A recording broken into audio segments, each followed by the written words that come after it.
Hello friends, आज हम बात करने वाले हैं एनआईएस के रिज़ल्ट के बारे में।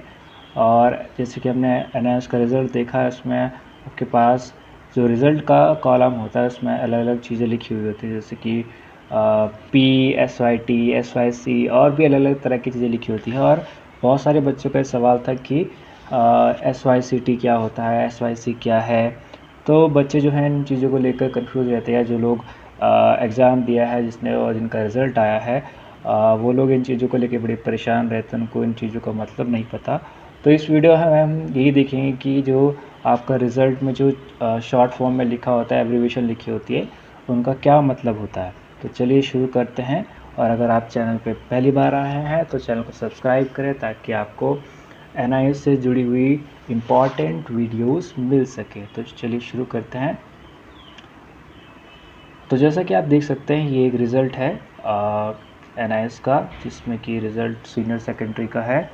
और हमारे पास इस तरह रिज़ल्ट हम देख सकते हैं पी, SYT, SYC और SYC।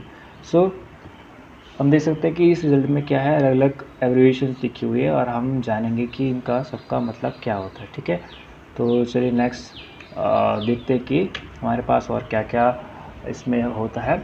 सो हमारे पास जो रिज़ल्ट है, हमारे पास उसमें बहुत सारे एब्रीविएशन पाई जाती है, जैसे कि PNC, AB, SYC, SYCT, SYCP, TMA, IMPR, ADDL, RW और RL।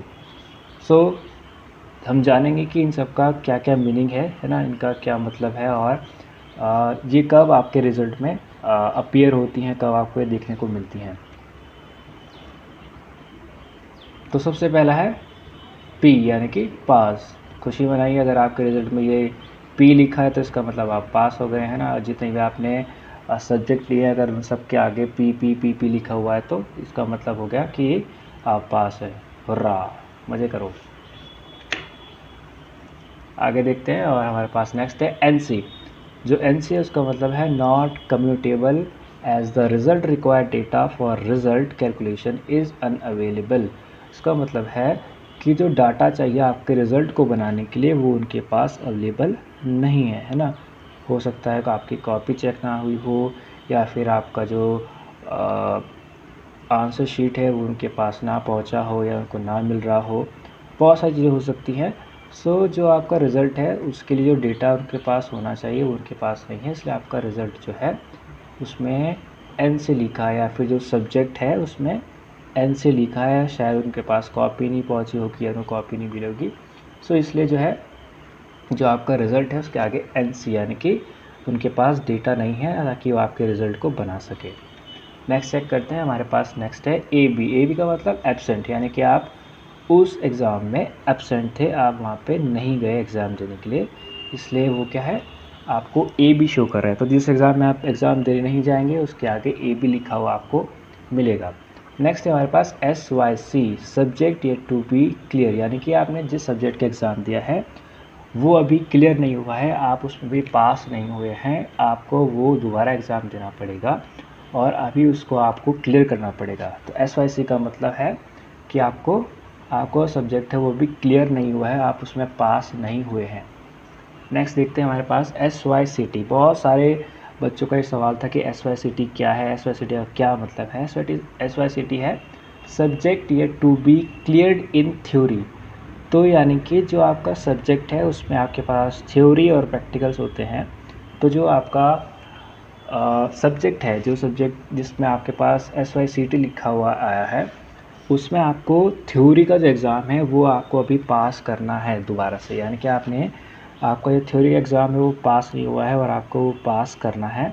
तो जहाँ पे आपका थ्योरी में मार्क्स, पासिंग मार्क्स नहीं आएंगे, वहाँ पे आपका SYCT लिखा हुआ मिलेगा। ओके, सो यानी कि आपको उसका थ्योरी का एग्ज़ाम दोबारा से देना पड़ेगा। ओके, नेक्स्ट चेक करते हैं। हमारे पास नेक्स्ट है हमारे पास SYCP मतलब subject yet to be clear in practical, यानी कि आपने जो सब्जेक्ट है वो आपने थ्योरी में क्लियर कर लिया है, लेकिन आपका प्रैक्टिकल में वो क्लियर नहीं हुआ है। यानी कि मान लो आपने थ्योरी का एग्ज़ाम दिया और उसका प्रैक्टिकल नहीं दिया, या फिर प्रैक्टिकल दिया और प्रैक्टिकल में पास ही नहीं हुए, तो इसलिए आपको उस सब्जेक्ट में SYCP मिला है, यानी कि आपको उसका प्रैक्टिकल देना पड़ेगा और प्रैक्टिकल पास करना पड़ेगा, तब जाके आप उस सब्जेक्ट में पास हो पाएंगे। नेक्स्ट है हमारे पास TMA यानी कि आपने उसका ट्यूटर मार्क असाइनमेंट नहीं बनाया, जो कि बहुत ज़रूरी होता है ना। जो आपका ट्यूटर मार्क होता है, ट्यूटर मार्क असाइनमेंट होता है, वो बनाना बहुत ज़रूरी होता है। सो अगर आपने अपना ट्यूटर मार्क असाइनमेंट नहीं बनाया है तो उस सब्जेक्ट के आगे आपका ट्यूटर मार्क असाइनमेंट का एक TMA का जो रिज़ल्ट है वो लिखा हुआ है कि आप अपना असाइनमेंट बनाइए, उसको सबमिट किए, देन आप पास हो गए।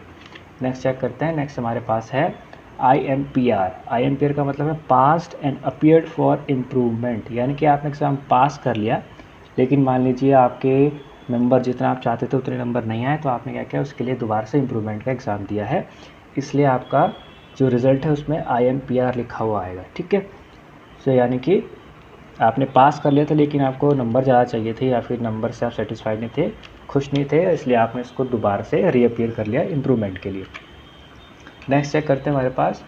नेक्स्ट हमारे पास ADDL का मतलब है pass and appear for additional subject, यानी कि आपने अपना एग्ज़ाम पास कर लिया था लेकिन फिर भी आपने क्या किया, एक और एडिशनल सब्जेक्ट यानी कि एक सब्जेक्ट और लिया और उसका आपने एग्ज़ाम दिया। तो जो भी आप एडिशनल सब्जेक्ट लेंगे उसके आगे ये लिखा हुआ आएगा ADDL। ओके, नेक्स्ट देखते हैं।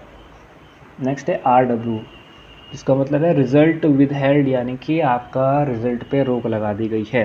कुछ कारण हो सकते हैं जिसकी वजह से आपका रिज़ल्ट को रोक दिया जाए या कुछ भी हो सकता है। तो जहाँ पे RW लिखा हुआ है इसका मतलब आपका रिज़ल्ट रोक दिया गया है। ठीक है, नेक्स्ट देखते हैं RL का मतलब है आपका रिज़ल्ट बाद में आएगा, यानी कि रिज़ल्ट लेटर। ओके, यानी कि जो आपका रिज़ल्ट है वो आपको बाद में बताया जाएगा या डिक्लेयर किया जाएगा। सो अभी के लिए इतना ही था दोस्तों, और चैनल पे आए हैं, आपने वीडियो को पूरा देखा है तो आप हमारे चैनल सब्सक्राइब करें और जुड़े रहें हमारे चैनल से, तो सब्सक्राइब करना मत भूलिएगा।